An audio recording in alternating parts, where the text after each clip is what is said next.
Muy buenas tardes, muy buenas noches, muy buenos días, porque ya en realidad no sé a qué hora nos vamos a estar viendo y escuchando, pero es un gusto tenerlos hoy en nuestro programa Juglares Cultural. Un día más dándole gracias a Dios porque estamos vivos, porque Dios nos permite poder hacer este programa.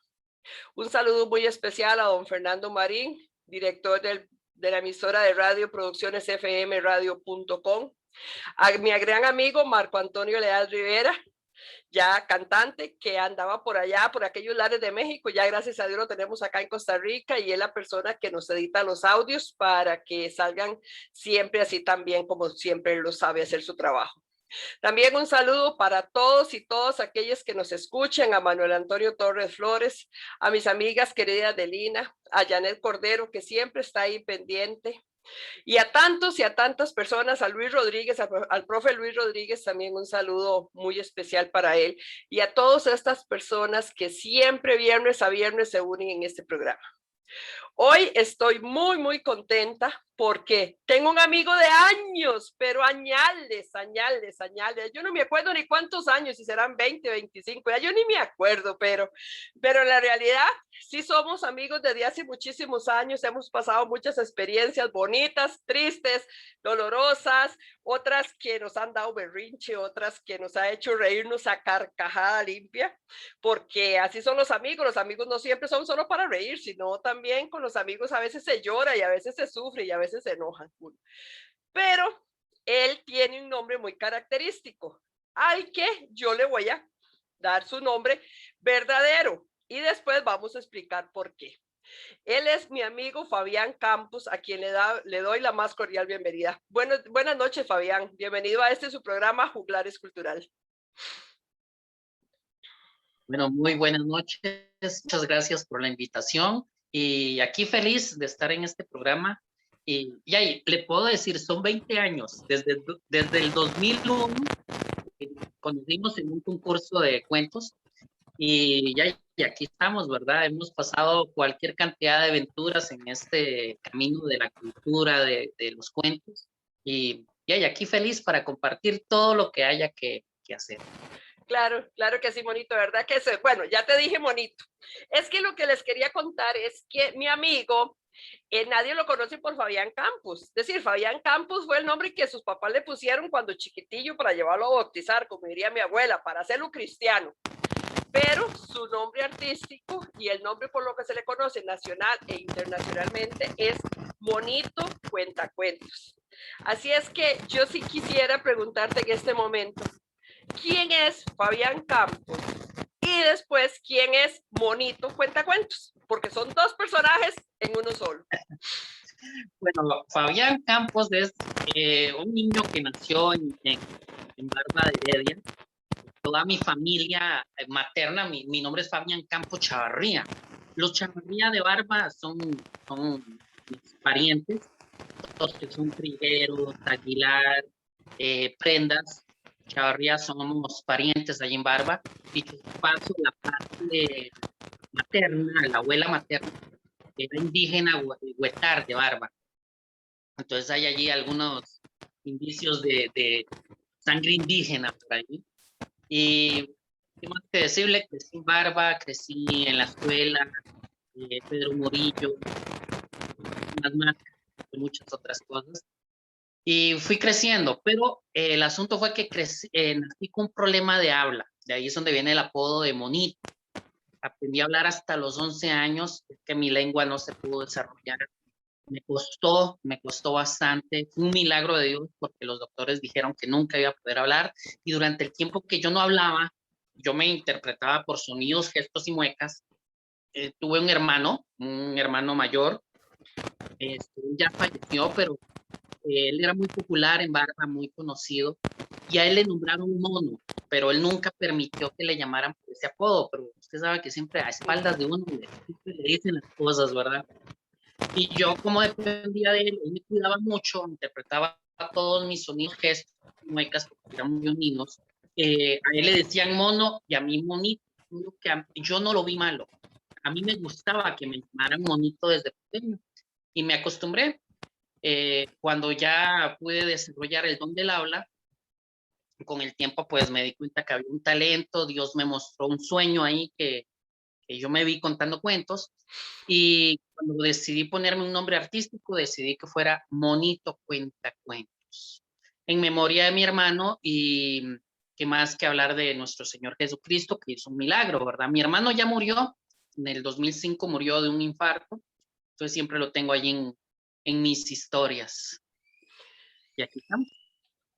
Monito, eh, es difícil para un niño, es difícil para un niño el momento de la pronunciación cuando es pequeño, de 2, 3 años. Me imagino que para ti tal vez no lo veas tan complicado porque eras un niño, pero conforme fuiste creciendo, todos hablaban, todos leían, todos recitaban, todos cantaban y usted tenía que estar en silencio. Esa forma de crecer te hizo un gran ser humano porque vistes el mundo desde otra parte de afuera hacia adentro, no podías estar, digamos, en una actuación de la escuela porque no podías cantar, entonces todo eso te reprimía. Había, bueno, en esas épocas, 1985 al 90, ¿verdad? Había mucha, eran otras épocas. Entonces sufrí mucho de bullying, eh, la burla, ¿verdad? Porque digamos, en lugar de decir escuela, para que me entiendan, yo decía cuecha. O sea, intentaba no mover mi lengua, hacía los sonidos en el cual la L, la R, yo no las decía. Entonces era gracioso. Aún hoy en día yo comienzo a recordar cómo decía palabras y hasta a mí me da risa, ¿verdad? De cómo suena. Ujú. Entonces tuve que pasar toda esa parte de las risas, el querer decir algo y que no me entendieran.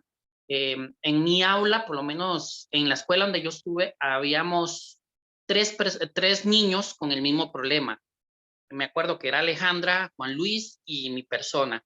Y para mí era muy, muy humillante, tal vez no sé si es la palabra, porque hubo mucha ayuda de parte de todos los profesores, pero nos apartaban a un aula aparte para darnos clases diferenciadas, como decían en esas épocas. Y yo me sentía mal, ¿verdad? Y tras de eso, mi hermano, junto con mi mamá, tenían que estar luchando con los padres de familia, o sea, los padres de los mismos compañeros, porque decían de que es que yo era chineado, por eso yo hablaba mal, ¿verdad? Ujú. Sin entender, aún mi mamá, ¿verdad? No entendían de que había un problema del desenvolvimiento de los músculos de mi lengua. Eso lo fuimos sabiendo conforme fuimos a terapia, los diferentes especialistas, y ya nos dijeron que había, ¿verdad? Pero estar explicando esto una y otra vez, padecía de alopecia, si ustedes ven, estoy pelón. Entonces, un niño de 5 años con alopecia, problemas de habla, ya imagínense, no puedo decir de que tuve una mala infancia porque no, o sea, yo tuve una buena infancia, buenos compañeros que hoy en día nos comunicamos, pero sí tuve que pasar esas partes de risas, burlas y que uno no sabe ni qué decir y eso, ¿verdad? Y es que, Entonces, sí, normalmente, bonito, la gente lo que se le dice es, es que ese chiquito sí es chineado, o esa chiquita, ¿por qué los papás no le enseñaron a hablar? Porque la gente pretende que el niño pronuncie bien ya a los 2 años. Tengo una amiga que tiene como 27 años y a ella le cuesta la pronunciación y suena como una niña muy mimada, como que nunca le enseñaron a decir papá o mamá, pero no es la realidad, ha sido una lucha de 20 y resto de años de la familia para que ella pueda pronunciar. Por eso me encanta que nos traigas a este programa ese tema, porque la gente a veces no entiende y la gente con los niños sobre todo cometemos el error de no enseñarles a pronunciar bien. Como no les enseñamos a pronunciar bien, no nos estamos dando cuenta si el niño verdaderamente está teniendo un problema como en tu caso. Porque si tal vez te hubieran dicho chupón, no pupu, tal vez usted desde muy pequeñito se hubiera dado cuenta que usted tenía problemas para hablar, pero no lo hicieron. El hecho de que no le pusieron atención, es que está chineado, ahí va a crecer. Pero a lo largo fue un problema y un problema muy serio. ¿no? Y esto abarca la familia, porque bueno, yo soy el menor de 4 hermanos, bueno, cinco hermanos, pero una hermana murió. Eh, pero todos mis hermanos, Vinicio, Alan, Lady, que es la mayor. Yo tengo 42 años en este momento, la mayor tiene 54, 55. Entonces, ellos tuvieron que estar conmigo haciendo ejercicios de lenguaje, sacar tiempo de sus propios estudios, que mami llegara y les dijera, hay que practicar con Fabián los ejercicios de lenguaje, ¿verdad? Estar diciendo rimas. Hay una situación que yo hablo a veces, que es que cuando yo movía mi lengua me sangraba, me dolía la lengua. Entonces mis hermanos tenían que estar ahí. Mi hermana atenta a los folletos que nos mandaban de la escuela de enseñanzas para que yo pudiera pronunciar bien. Mi otro hermano, pues estar ahí al tanto porque yo me sentía introvertido. Y Vinicio, que es el del testimonio, él siempre, o sea, él no me abandonaba. Donde él fuera, yo tenía que ir, o al revés, donde yo estuviera, él tenía que ir. Él salía corriendo del colegio a la escuela porque se preocupaba a ver si tenía yo algo que interpretar, ¿verdad? Entonces, esto abarca toda una familia, mi mamá, mis hermanos. Hace unos meses tuve que visitar a una niña que también tiene problemas de habla y se acercaron sus tíos, sus primos y su familia directa, porque todos tienen esa inquietud de cómo saber llevar la situación, ¿verdad? Entonces fue muy bonito, muy conmovedor, pero eso me hizo reflexionar de mis épocas de la infancia, de que realmente el problema de habla no es solo un problema directo de la persona, el problema va a toda la familia que está alrededor, eh, porque es complicado, ¿verdad? En mi caso, bueno, mi mamá llegó hasta cuarto de la escuela, entonces su entendimiento, pues, Sí. eh, tenía pues un entendimiento muy ágil, pero no tenía conocimiento técnico, ¿verdad? A comparación de mi hermana, que sí, en esas épocas, pues sí entendía bastantes cosas. Entonces teníamos que luchar contra marea, a veces con algunos profesores, que la mayoría me ayudaron a montones, que hasta hoy en día tengo comunicación, muy bonito, Qué tengo bonito. comunicación con mis maestras que ya tienen 77, 74 años, pero me mandan mensajes muy orgullosas de mi persona. Pero tuvimos que luchar con todo esto, ¿verdad? Entonces es bueno recalcar que es conciencia todo un mundo que hay ahí. Cuando sucede el milagro, cuando Dios les concede el milagro de que esa lengua se suelte y empiezas a hablar hasta por los codos, porque ahí sí es cierto que fue una cosa que no paraba. Ahí sí no había manera de frenar a Monito de hablar. Hablaba de día, de noche, acostado, levantado en el baño todo el día. ¿Qué fue lo que más apreciaste en ese momento? Cuando Dios te dijo, bueno, ahora sí, de aquí en adelante se terminó el problema, vamos a hacer diferente todo. ¿Cómo te sentías en ese momento? Bueno, voy a recalcar, yo tengo comunicación con una de las terapeutas que estuvo conmigo. Hoy en día ella tiene 75 años y tenemos comunicación. De hecho, me manda mensajes en las mañanas y todo. Pero ellos dijeron de que yo nunca iba a poder hablar. Ujú. A mi mamá le dio cólera, porque me lo dijeron delante de mí, yo era un niño de 10 años o algo así, y fue como muy traumante el asunto. Cuando Dios hizo el milagro, que yo comencé ya a pronunciar la L, que eso para mí, o sea, yo lo digo, pero eso fue un mundo para mí. Ujú. La R, este, para mí, cuando yo pronuncié la R, que ya podía decir carrito, que era la palabra con la que yo jugaba para lograr hacerlo, aunque me sangrara la lengua, yo lo disfrutaba, Ujú. porque ya podía hablar bien. El problema era ya el poder expresar eso. Entonces, hubo una etapa de acoplamiento en el cual a mí me daba vergüenza hablar delante de la gente porque me daba miedo hablar mal y que la gente hablara de que el acento, que desde pequeño tengo un acento diferente y he intentado mejorarlo, pero oye, eso es lo que tengo, ¿verdad? Alguna palabra que no pueda decir esto. Entonces yo me acuerdo que a veces yo estaba con amigos y yo hablaba con mi hermano y cuando veía que llegaba gente, yo me quedaba callado, mi hermano me decía, pero ¿qué me ibas a decir? Y el miedo mío era que me escucharan hablar. Ahí fue donde vino el asunto.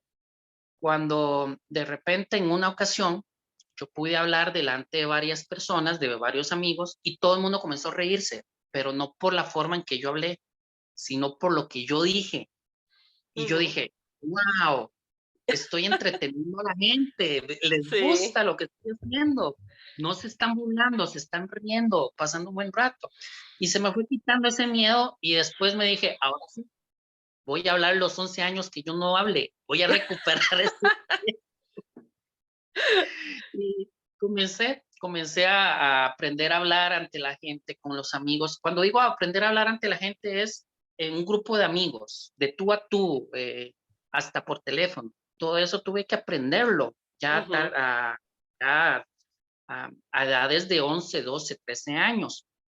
Me ayudó mucho estar en el colegio cuando entré y ahí fui ahí fue como que mi ego se levantó, el orgullo en sí, porque que mi hermano fuera muy popular, eso me ayudó también. Ujú. Entonces la gente decía, mira al hermano de Vinicio, porque Vinicio era muy, muy popular. Entonces eso me ayudó bastante y ahí fui poco a poco apreciando esto. ¿Qué es lo que aprecio más? El poder dar un mensaje. Ujú. O sea, en toda la etapa, de los 11 años hasta la fecha, y como todos cometemos errores, a veces y uno va aprendiendo conforme la edad, pero algo que yo soy consciente desde pequeño es que cuando yo doy un mensaje o intento dar un mensaje, la gente me escucha. Sí. Y eso es lo que más aprecio. Entonces, es lo que te puedo decir. Claro, claro que sí, es que eso es lo importante. Durante una etapa de tu vida, te nos fuiste del país, te fuiste de misionero, anduviste por muchos países estando muy joven. Eh, en esa etapa, creo que ahí te formaste mucho en lo que sos hoy, porque no fue una etapa solo de ir y había mucha injusticia, mucho dolor. Cuéntanos un poquito de esa etapa, ¿qué viviste en esa etapa que fuiste misionero? Justamente todos estos días he estado pensando en ese tema, porque estoy escribiendo, estoy en una etapa de escribir un montón de aventuras que he pasado, que muy pronto viene ahí un proyecto que estoy trabajando fuerte. Y estoy en esa etapa, de la etapa en que salí del país. Yo le voy a decir, digamos, cuando yo comencé ya a hablar, fue cuando mi papá murió. Fue en la Ujú. preadolescencia y adolescencia. Eso fue un vacío horrible para mí. No tener un padre que me apoyara en muchos aspectos. Mi madre, pues, aunque fue la mejor madre del mundo, y te puedo hablar sin fin de historias bonitas de mi mamá, ella fue alcohólica. Ujú. Entonces, como todo familiar de una persona alcohólica, más siendo una madre, sufrimos bastante. Estuvimos muy solos en ese aspecto, no hubo como un apoyo. Siempre hubo ángeles que Dios ponía. Cuando, bueno, toda esa etapa, mi mamá murió, fue cuando yo decidí irme a Guatemala, que realmente viajé por todo Centroamérica y México, ¿verdad? Porque me fui por medio de una misión a estudiar teología con énfasis en enseñanza. Entonces, realmente era ser misionero, pero estudiamos de todo un poco. Y vino todo un mundo, choqué con pared, porque fue un mundo completamente diferente.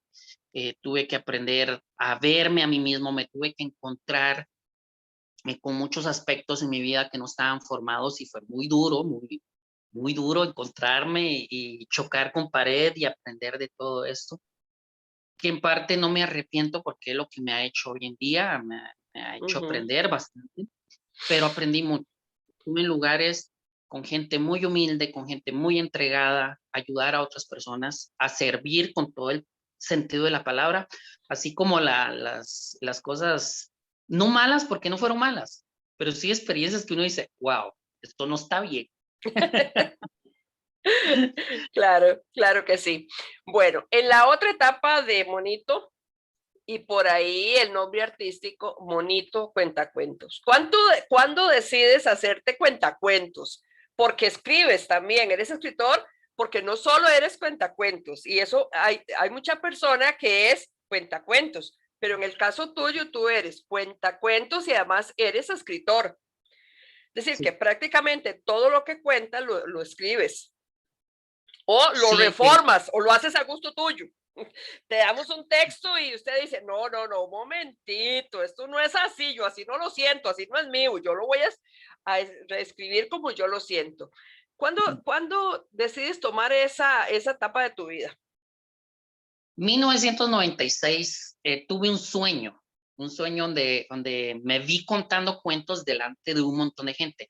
Eso entonces yo no sabía que esto existía. Yo no sabía nada, nada, absolutamente, ni había escuchado del tema, pero me vi hablando delante de un montón de gente. Cuando observé a mi alrededor, porque yo estaba asustado de que las personas estaban escuchándome, yo observé a mi lado y yo vi a Jesucristo ahí a la par. Y yo dije, ah, no, esto, aquí hay algo, ¿verdad? En el sueño, estoy hablando en el Ujú. sueño. Después vi de que Jesucristo se desapareció y yo seguí hablando, pero yo estaba asustado porque ya no tenía ese apoyo, ¿verdad? Cuando veo que Jesucristo bajó y en cada palabra que yo daba, él fluía hacia la gente. Ok, pasa el sueño. Eso fue en 1996. Pueden sacar conclusiones, lo que quieran, pero yo estoy muy seguro de lo que yo soñé hasta la fecha. Yo ya tocaba guitarra, ya estaba en una academia de guitarras y, bueno, entre otras cosas. En resumen, yo quedé con esa inquietud. Yo comencé en ese preciso momento a escribir algunas historias, comencé a inspirarme y le puse melodías a esas historias. Y en un grupo de jóvenes donde yo iba, pues me permitieron para contar esas historias. Entonces ahí comencé a foguearme en 1996, 97, 98. Y eso era lo que sabía, nada más. Nadie me había enseñado cómo era el mundo de los cuentacuentos, solo lo que yo entendía nada más. Y la gente le gustaba, yo sentía que hacía las cosas muy bien. Y hasta la fecha muchos de esos cuentos yo los narro. Ujú. En ese estilo, pues, tipo trova, tipo popular, ¿verdad? Pero en el 2001, que fue cuando yo te conocí, Sí. cuando me encontré En la en la odisea, en Odisea, la sí. locura.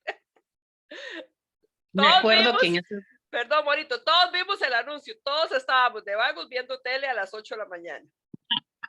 exacto, fue en la mañana. Yo me acuerdo que en la mañana yo escuché ese anuncio de un concurso de cuentacuentos y yo todo creído dije, yo voy y me gano ese concurso. Ya somos Bueno, dos. como usted recuerda, yo hice el ridículo Yo porque también. pidieron de que contáramos cuentos nada más con la voz, sin guitarra, sin actuación ni nada.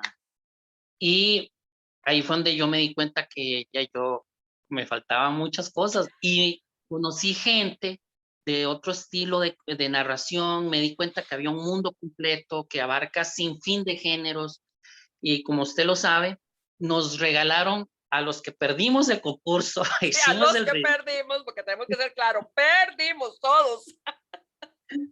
en cierto punto porque realmente No, eh, toda la organización nos dio varios talleres de narración que yo agradezco mucho porque procuraron cuidar nuestro estilo de cada quien, eh, nos enseñaron a buscar nuestra identidad como cuentacuentos y eso me ayudó a montones, pero a montones y nos llevaron a sinfín de lugares. Y bueno, ahí fui, aun cuando estuve fuera del país, conté cuentos representando a Costa Rica, la gente me conocía como el cuentacuentos, el misionero que decían por ahí, que cuenta cuentos y bueno, ahí fui poco a poco avanzando. En el 2009, 2010 fue cuando decidí capacitarme bastante en cuestión de cuentos infantiles que yo no manejaba. Y bueno, ahí fui avanzando y hasta hoy en día que estamos con, siguiendo, aprendiendo, porque esto nunca acaba. Vamos nunca acaba. aprendiendo más y hay que evolucionar y de todo, pero aquí vamos, gracias a Dios. Soy titiritero, ahora fabrico mis propios títeres, doy talleres y hago máscaras y hago de todo un poco. Todo siempre en los cuentos. Ahí tenemos que agradecerle mucho a ese taller a doña Ana Victoria Garro, que es una gran cuentacuentos de ese país, que era parte del jurado que nos dio hombro a hombro los talleres, ¿verdad? Y bueno, y no ganaron, porque no sabíamos, legalmente todos íbamos. Recuerdo una chica muy hermosa que contó con globos, que los iba reventando globo por globo, y los jueces se volvían a verla porque eso no era nada. Ahí aprendí yo, monito, lo que es narración oral y lo que es otra cosa, es decir, otras ramas de los cuentos, pero a nosotros nos exigieron que era solo voz, y ahí fue donde perdimos. Bueno, yo perdí porque mi cuento lo conté en primera persona, entonces yo no sabía que se contaba en tercera persona, entonces todos teníamos un defecto, todos teníamos algo que analizar y aprender a futuro. Monito, ¿me regalas un cuento? Un cuentito, sí, un cuento corto.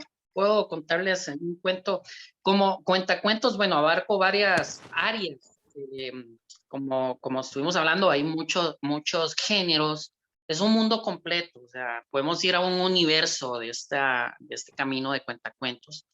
Y parte de lo que hago es recopilar historias, entrevisto personas de pueblo en pueblo, de comunidad en comunidad, hablo con adultos mayores, con personas que me den una anécdota, un cuento, algo que me interese y yo lo transformo. Lo hago a mi estilo y lo proyecto a nivel oral a las personas.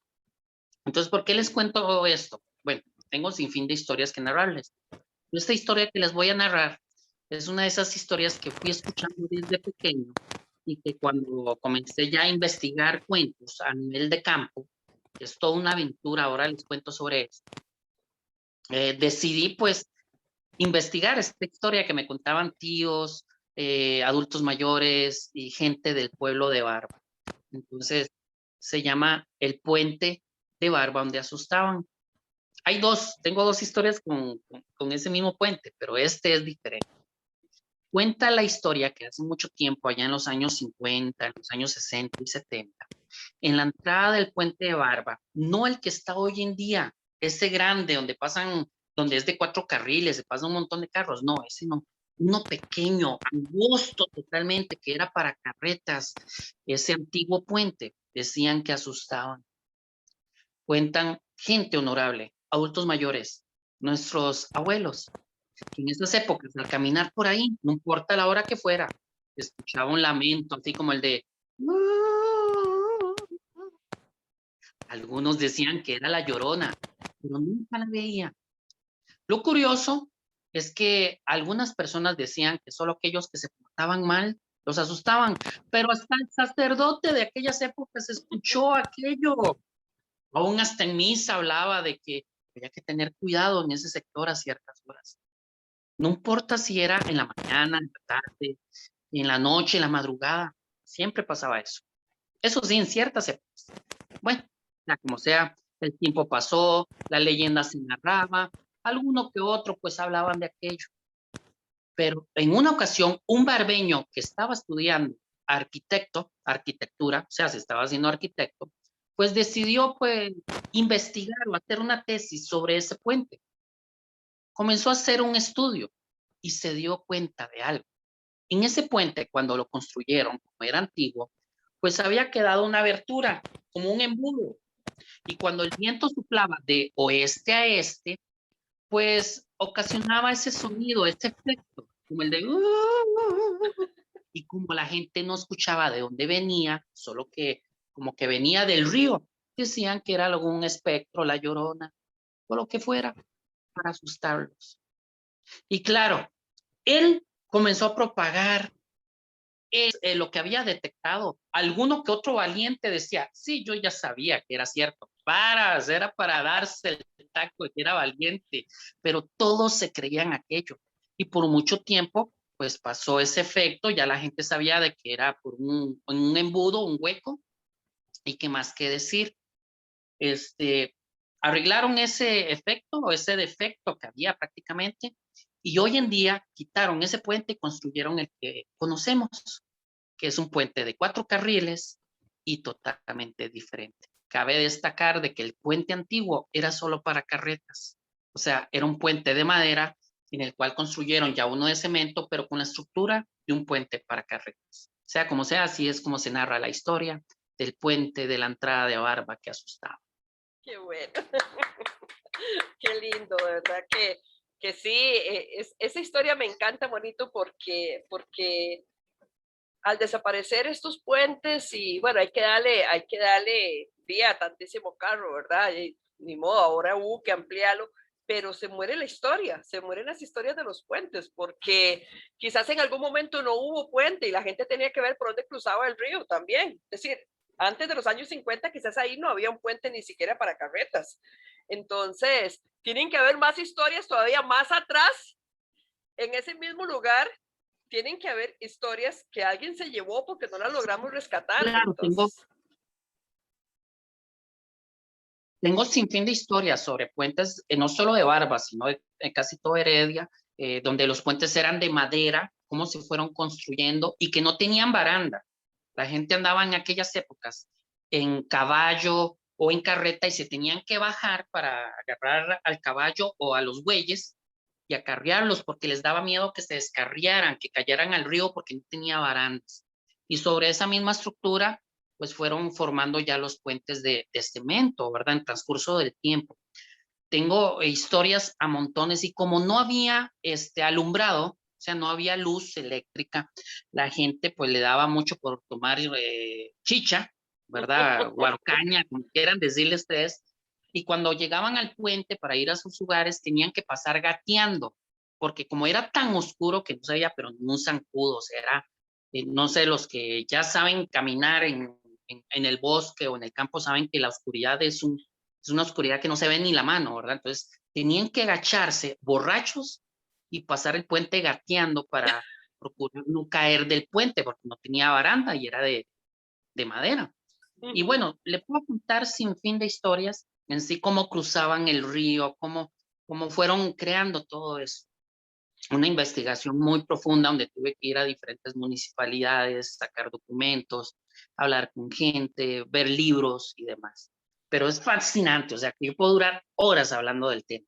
claro, claro que sí, manito, porque el trabajo que has hecho de investigación ha sido un trabajo muy arduo, muy profundo para poder tener y decirle a las personas, no, no, no, un momentito, las cosas no son así. Yo tengo la investigación hecha, usted aquí no venga a decirme, no, no, no, las cosas no funcionaron así como usted me lo está diciendo. Es decir, has trabajado adelante de muchos otros cuenteros que nada más narran historias, pero en realidad no conocen el trasfondo de las historias. Y eso es una de las cosas que yo siempre te he admirado, ese trasfondo que siempre investigas cuando te piden o te ponen a narrar una historia de alguna comunidad, cómo haces una investigación previa para saber de lo que vas a narrar. Hace 2 años tuve, bueno, 3 años, disculpe, hace 3 años fue que tuve esta dicha de que muchas entidades gubernamentales públicas comenzaron a llamarme para hacer este tipo de trabajo. Me pedían un tema X y yo tenía que, o tengo que estar, porque aún estoy aquí con varios trabajos que me están pidiendo, ¿verdad? Entonces, aquí abarca muchas cosas. Esto es un mundo también. O sea, yo lo hago desde el punto de vista de cuentacuentos. Soy recopilador, no historiador. Son elementos totalmente diferentes, pero hay un hilo muy, muy delgado, aunque los mismos historiadores ya graduados, universitarios, me dicen, no importa que digan que sos este, historiador, siempre es prácticamente lo mismo, pero hay cosas que varían, porque yo intento de ser un poco flexible, hago trabajo de campo. Hay un tipo de recopilador que es solo de oficina, o sea, se dedican a leer libros, buscar información en Internet, que es parte de lo que yo hago. Pero por mi manera curiosa, mi personalidad, yo voy hasta el lugar donde sucedieron los hechos, hablo con testigos, me recomiendan a otros testigos y hay también un código en el cual yo me muevo, un código de confidencialidad, un código bajo la ley también para investigar historias, porque a veces le confiesan a uno cosas que pueden Sí, comprometer toda una familia o cosas así, claro. entonces hay que saberlo manejar. Entonces, esto no es así nomás, o sea, hay que saberse mover en ello. Hay una ciencia para cuando uno entrevista a personas, no es que uno llegue con una cámara, una grabadora, no. Eso más bien opaca a las personas, se cohíben. Es un tipo de conversación en el cual uno va sacando cosas y ahí es donde vamos. De repente, me hablan de otra persona que estuvo, voy, la busco y así voy recopilando las historias, voy uniendo todos los hilos y en todo eso pasan aventuras, ¿verdad? Sí. Porque les puedo decir, y queda al criterio de cada quien, pero me han hasta asustado en lugares donde asustan. Me han perseguido perros. Un toro me persiguió, que lo que me salvó fue una cerca eléctrica. ¿Cómo salté esa cerca? Yo no lo sé. Yo donde vi ese bicho casi a 3 metros míos, yo salí corriendo y salté, ¿verdad? Y sin fin, o sea, me han picado avispas, he estado dentro de la montaña, en pueblos donde yo nunca me imaginé llegar. Y es bonito esa parte, solo que ella y todo tiene su inversión. Es bonito llegar a la casa, ya tener todo el material escrito, la información que uno tiene e ir formando el cuento. Por lo menos en mi caso, que lo hago en formato de cuento, para nivel oral, ¿verdad? Entonces, por medio de esto he podido conocer historiadores, personas de mucha calidad. Me he dado cuenta que no soy el único, o sea, somos un montón de gente en esto, cada quien con su estilo y su forma, ¿verdad? Entonces, tengo esa dicha de que gracias a Dios muchas entidades me buscan. Hoy justamente me llamaron para pedirme un tema X. Entonces son cosas que uno dice, wow, me siento con vida, siento que estoy haciendo algo bonito.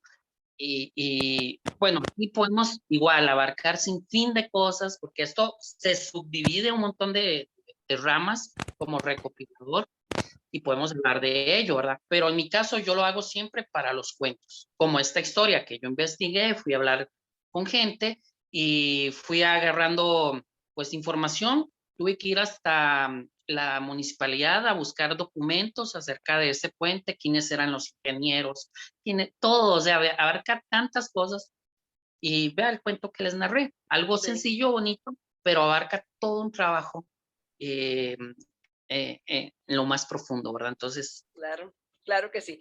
Monito, una anécdota. Bueno, ya viste que te corrió el león y te han picado avispas y todo el toro y todo esto, pero una anécdota que te haya pasado muy triste como narrador de cuentos en un escenario, que usted diga, oh por Dios. Bueno, hay varias que yo puedo contar, ¿verdad? Triste, ¿qué te puedo decir? En esto podemos hablar varias historias, pero hay una que la he recalcado en muchos lugares y ahora ya tengo permiso de hablarlo, es cierto que hace poco hablé con las personas involucradas, porque esto sucedió en el 2013, pero hoy en día hasta me han dicho, no, compártelo, no hay problema. Aún así, pues prefiero omitir lugar y situaciones, ¿verdad? Nombres. Pero sí les puedo decir, en un taller de narración y de máscaras que yo di junto con otra colega, era un taller donde nosotros contábamos cuentos y le enseñábamos a los niños a contar, a fabricar máscaras. Y ellos fabricaban máscaras inspirados en los cuentos. Entonces, eran 4 días. La entidad correspondiente nos daba la comida, el desayuno para los niños y algo lindísimo y hermoso. Eran niños de familias de alto riesgo e iban acompañados por sus familiares. Algunos eran hermanos mayores, entre otros. Pero yo tuve que improvisar o hacer una dinámica de improvisar un cuento, que es una dinámica que utilizo a veces. En esto hay que tener mucho cuidado.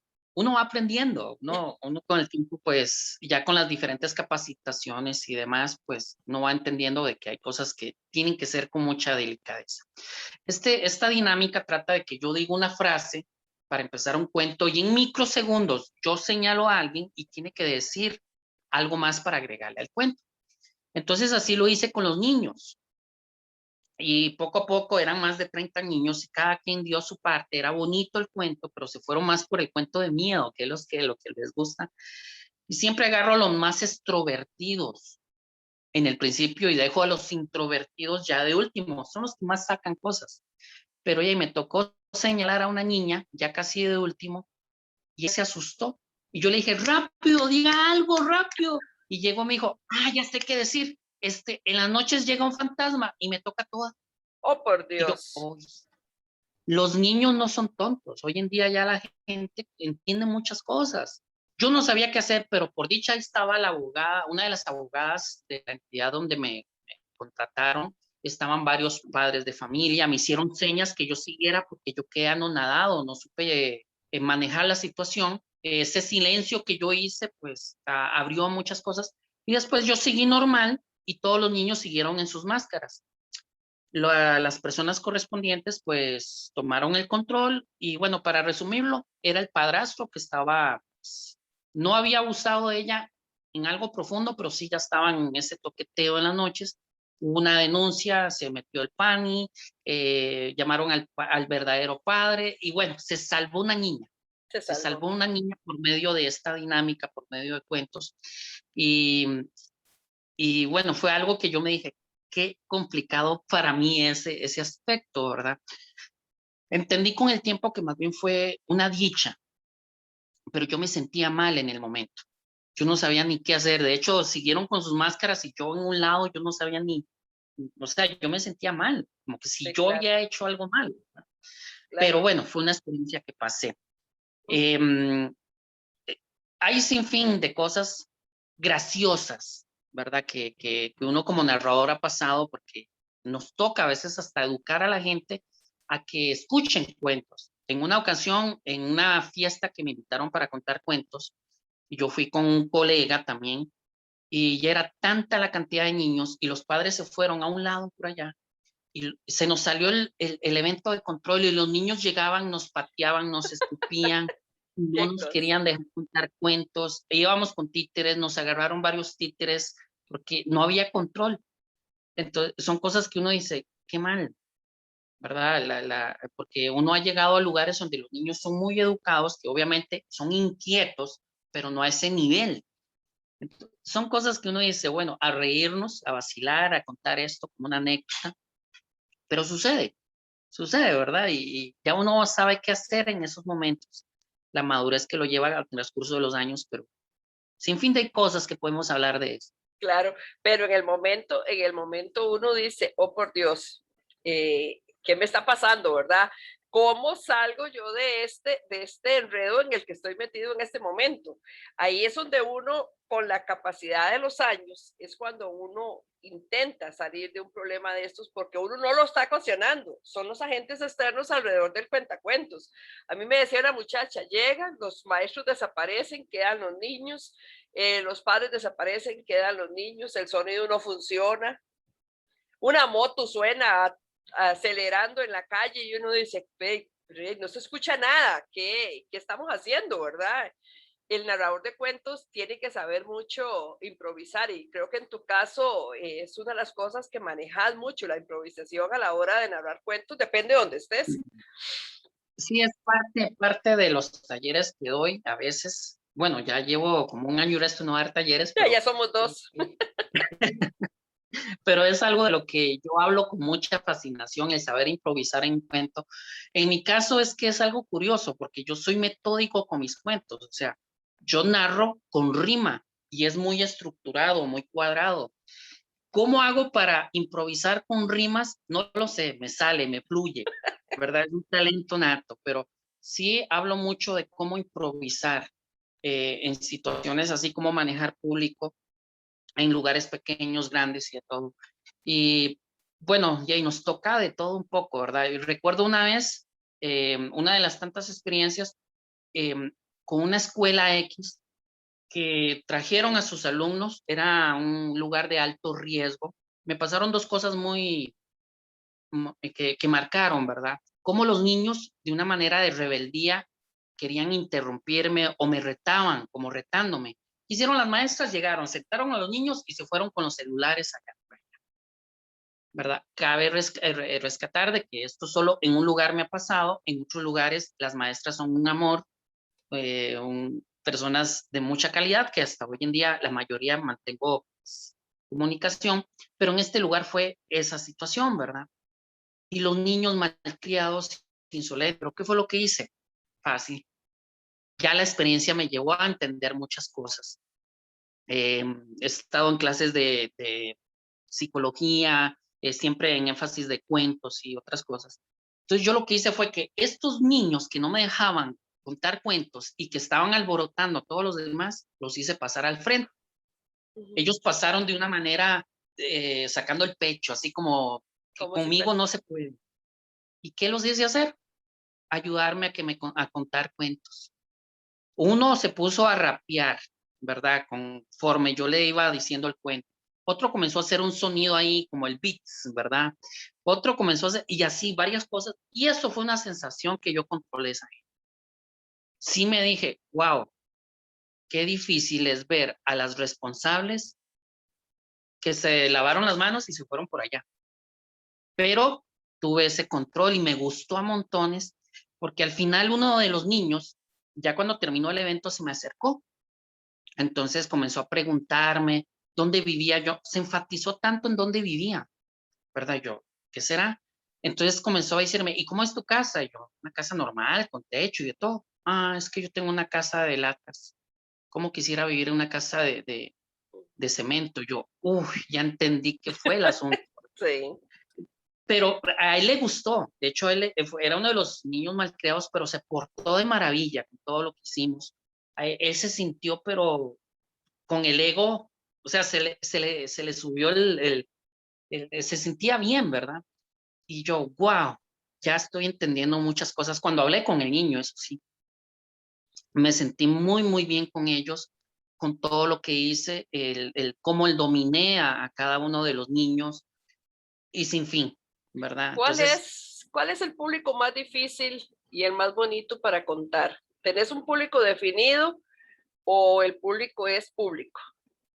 Porque si yo te invito a una narración de cuentos y usted va preparado con cuentos para grandes, pero hay niños de diferentes edades o adultos mayores, ¿cuál es el público, digamos, que más te llama la atención contar cuentos? No porque te contratan, porque a uno lo contratan por todo el público, todos los públicos, pero uno siempre tiene como un público que es con el que uno se siente y se identifica más. bueno, en este momento estoy mejorando mucho de los cuentos infantiles. Ese es uno de los públicos que más trabajo hay que hacer, ¿verdad? Entonces, ahí es donde más me he tenido que capacitar y todo. Pero mi confort, donde yo me siento bien, que yo digo, esto me gusta, que tengo sin fin de cuentos, es con adultos. Ya en familia en general, ¿verdad? Contar estas historias de antaño, historias de amor, historias divertidas, anécdotas. Esto es para adultos. Entonces, ahí es donde yo me siento bien. O sea, es mi confort, es la parte del género que yo manejo, que es cuentacuentos dramático tipo talla. Pero obviamente me contratan para niños, llevo mis títeres, llevo el ukelele, música, instrumentos y demás, con cuentos ya dirigidos a ellos. Entonces yo no tengo problema cuando me inviten, yo solo llego, veo cómo está el lugar, quiénes están y ya defino, ¿verdad? Sí, Porque tengo un show muy amplio y estoy pues en este momento de stand-by, estoy pues renovando pues el show, siempre con lo antiguo, con lo que tenemos ahora trabajando. Pero si usted me dice, ¿qué le gusta más? Yo prefiero trabajar con adultos. claro, es que la diferencia es que el niño es sincero, si no le está gustando te lo dice, o se levanta y se va. El público grande, pues lo haría también, depende del público donde estemos, pero respeto un poco más. Trabajar con niños es un reto que yo aprecio mucho porque los niños son otra cosa. Los niños, si se les contás un cuento y ya lo sabían, te dicen así no era.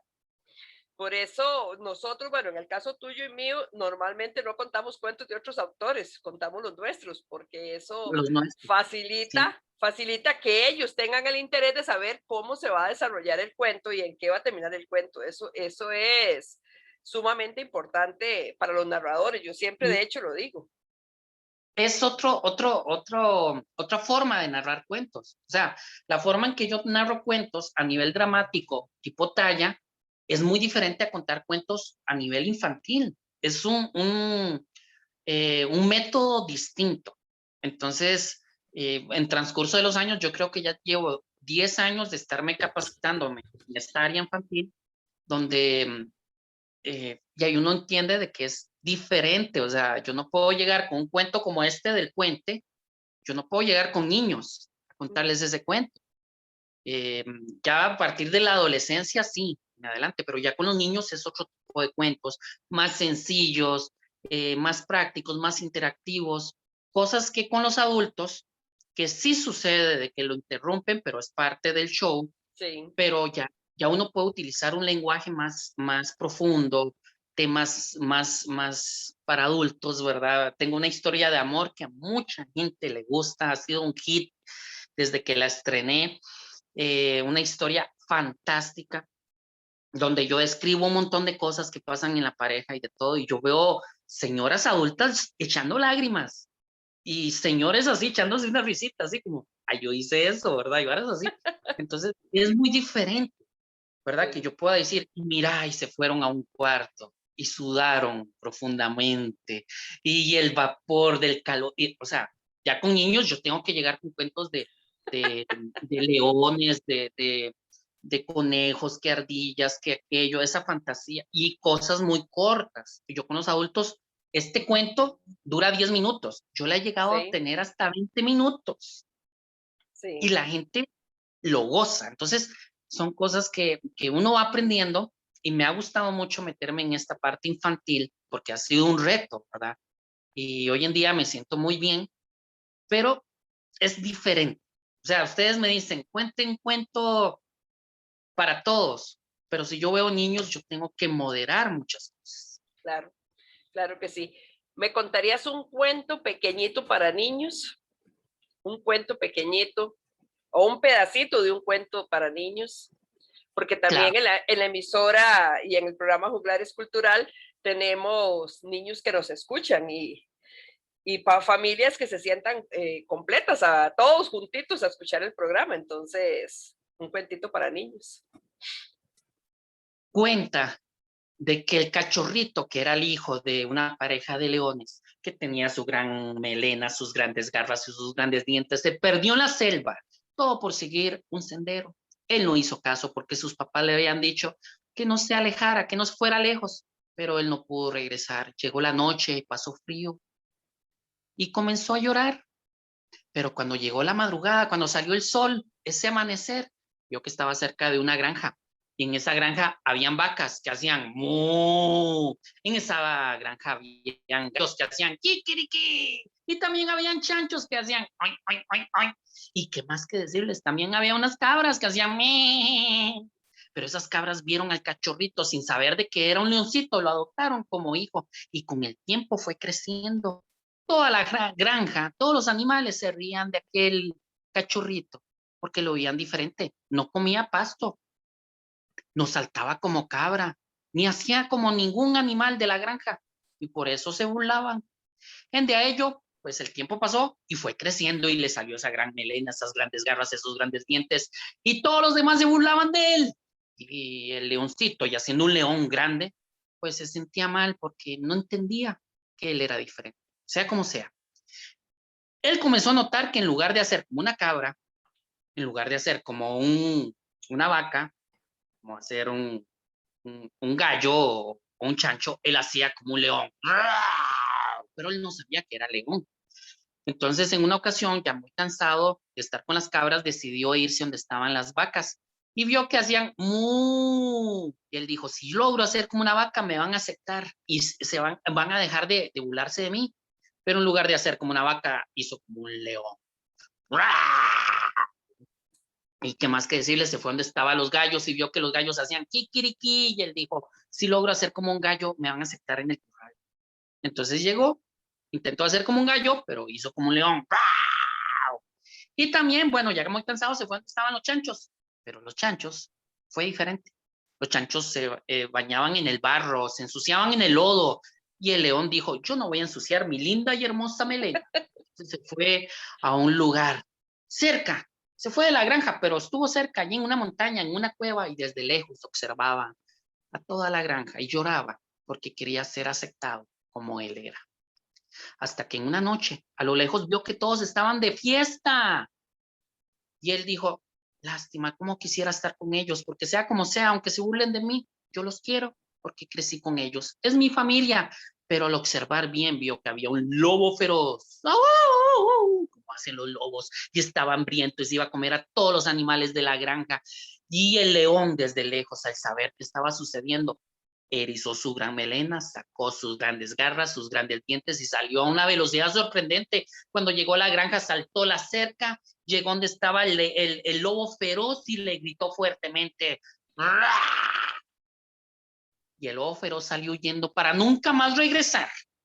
Desde ese momento, todos los animales de la granja decidieron aceptar al león como fuera, porque eso que era diferente los podía defender. Sea como sea, así cuentan este cuento del león rugiente. Qué hermoso. Ay, me llenó de ternura mi corazón, pobrecito el leoncito, me lo imaginaba ahí. Oh, cómo me encanta escucharte, porque es que uno se va metiendo en el cuento, uno lo va disfrutando y uno va siguiendo paso a paso. Y para mí, cuando yo te escucho, yo me voy a echar el cuento con una felicidad. Y vea que no es mentira, vea, hasta que tengo los ojitos huecos, dijo mi abuela, ¿verdad? Porque son cuentos que identifican a muchos niños. Ese cuento identifica a muchos niños cuando llegan a una escuela que no es su escuela, no es su barrio, cuando tienen una dificultad, cuando tienen una discapacidad, la lucha que hacen para ser aceptados igual que el leoncito, ¿verdad? Y cómo al final, si se hace un buen trabajo con ellos, logran ser aceptados sin ningún inconveniente, ¿verdad? Pero ese cuento me encanta, ¿verdad, bonito? De verdad que este programa es una bendición tenerte con nosotros. Monito, planes a futuro, teléfonos, correos, ¿dónde te pueden localizar? Páginas en redes sociales. Bueno, me pueden buscar en las redes sociales como Monito Cuentacuentos. Ahí estoy en Facebook, Instagram, YouTube, que estamos por renovar la página en YouTube. Estamos con un plan ahí ya para avanzar con ese proyecto. Me pueden buscar en el WhatsApp 8484-7764. Allí en lo que necesiten, pues trabajamos en diferentes áreas. Mucho gusto a nivel virtual, presencial. Bueno, ahora solo virtual, ¿verdad? Pero hay mucho que podemos trabajar en esto. Damos talleres y sin fin de actividades que se realiza, ¿verdad? Entonces, hay planes en este momento, como usted ya sabe, ¿verdad? Yo trabajo también en el área audiovisual.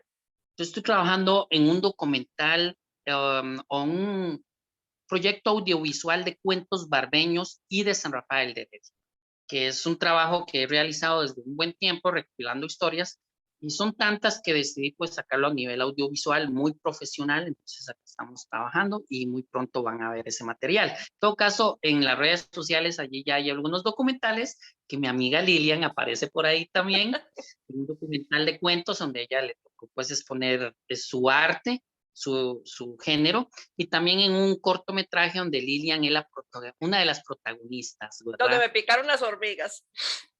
Donde le picaron las hormigas, sí, cierto. Aquí el papel del antagonista, no voy a decir, voy a dejar ahí la duda para que lo vean.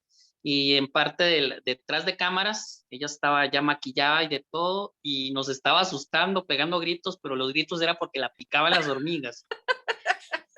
Fue genial, de verdad, Monito, esta parte, yo creo que tenemos que hacer otro programa porque toda esta parte de lo que estás haciendo con los audiovisuales, toda la gente con lo que estás trabajando, son partes muy importantes también para el crecimiento y lo que has hecho, ¿verdad? A final de estos años que has estado trabajando fuertemente haciendo audiovisuales y estos cortos que te quedan súper bien.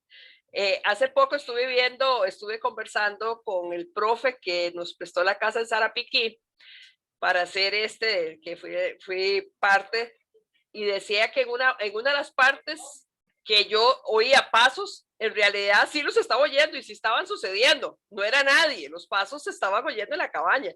Entonces los asustados fuimos nosotros, y si ven ese audiovisual que está en las redes de Monito, pueden ver un grupo de botellas que se movían alternadamente, como si alguien las empujara como a la 1 de la mañana, donde se deberían de haber movido todas al mismo ritmo, porque el viento no soplaba un poquito y otro poquito, sino que era el mismo viento. Sin embargo, las botellas se estaban moviendo con mente propia.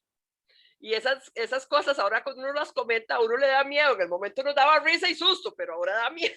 Sí estábamos, los asustados éramos nosotros en ese audiovisual, pero fue muy lindo trabajar contigo y yo espero que en un futuro me tomes en cuenta también para alguna otra de las películas, los cortos que estás haciendo y de verdad que sería un placer trabajar contigo. Como siempre, el tiempo nos gana, Monito. Un último mensaje para todos estos que no quieren creer la capacidad que puede tener una persona para desarrollarse, un mensaje para todos ellos.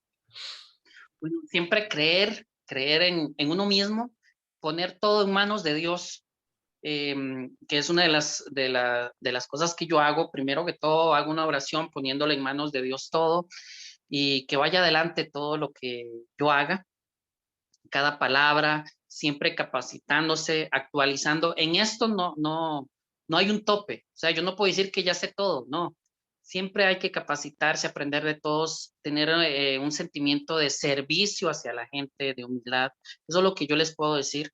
Busquen su propia identidad y crean en ustedes mismos y van a ver que sí lo logran. No es fácil el camino, pero es solo de caminar, de luchar.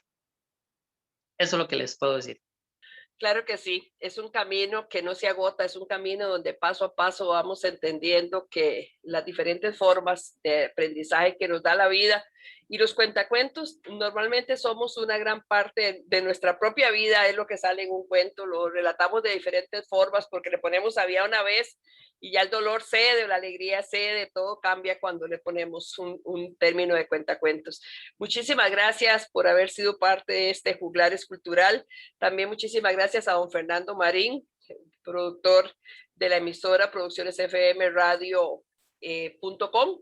A Marco Antonio Leal también muchísimas gracias. Un saludo a Adi, que sé que pronto la vamos a tener en el programa.